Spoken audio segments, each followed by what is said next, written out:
வண்டி அடிக்கிறது போன வாரம் புக் பண்ணிட்டீங்களா கேட்டு நல்ல வேலை.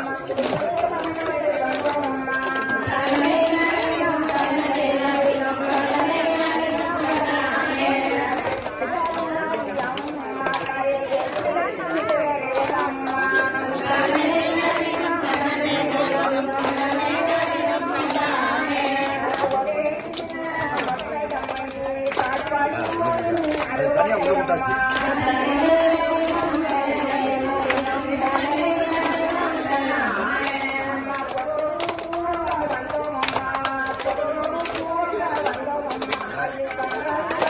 ரெண்டு தான் போல ஒண்ணு